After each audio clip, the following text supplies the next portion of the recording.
Hello students, our today's topic is algebraic expressions class 7. In today's question, for x equals to -1 and y equals to 2, the expression 2x minus 3y का whole square plus 2x minus 3y plus z represents a monomial, binomial, trinomial और quadrinomial.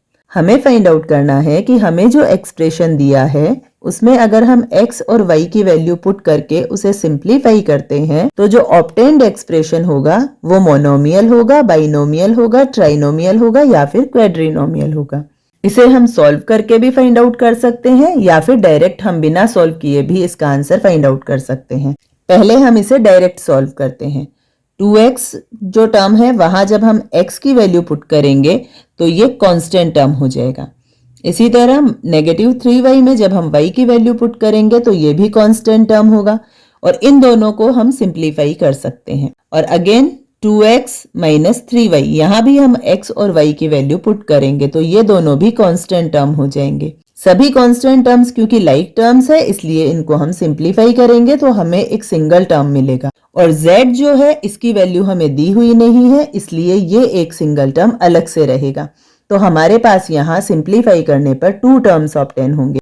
It means ये expression होगा binomial. अब हम इसे solve करके find out करेंगे। 2x minus 3y का होल स्क्वायर जहां x की वैल्यू है -1 तो 2 और ये x माइनस 3 एंड y की वैल्यू है 2 और फिर हमें यूज करना है होल स्क्वायर प्लस 2 मल्टीप्लाई -1 क्योंकि x की वैल्यू -1 है -3 एंड y की वैल्यू है 2 प्लस z।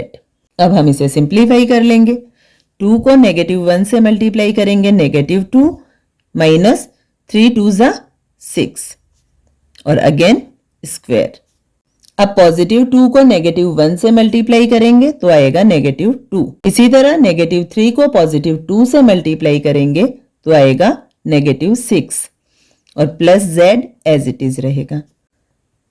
ब्रैकेट को ओपन करेंगे -2 एंड -6 दोनों इंटीजर नेगेटिव है, ऐड करेंगे जो सम आएगा वो नेगेटिव आएगा इसलिए होगा -8। -8 का जब हम स्क्वायर करेंगे तो माइनस का साइन हो गया even time, therefore it will be positive and 8 8 ज़ा 64 -2 -6 प्लस z। इसे सॉल्व करेंगे। 64 में से 2 को माइनस किया 62 एंड अगेन 6 को माइनस किया 56 प्लस z।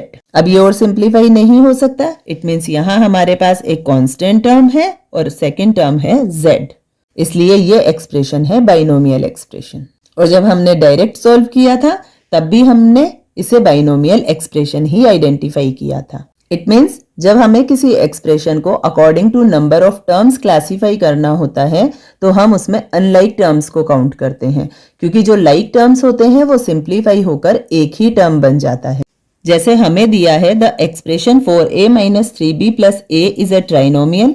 अब यहाँ हमारे पास 3 टर्म्स हैं और जिस एक्सप्रेशन में 3 टर्म्स होते हैं वो ट्राइनोमियल होता है, लेकिन ये एक्सप्रेशन ट्राइनोमियल नहीं है क्योंकि यहाँ 4a और +a ये दोनों लाइक टर्म्स है। जब हम इन्हें सिंप्लीफाई करेंगे तो ये हो जाएगा 5a minus 3b।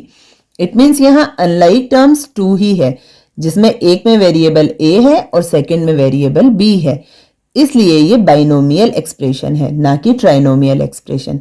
तो जब भी हमें कोई एक्सप्रेशन दिया हुआ होता है हम उसके टर्म्स को काउंट करने के साथ साथ ये भी कंसीडर करते हैं कि उनमें कोई लाइक टर्म्स तो नहीं है।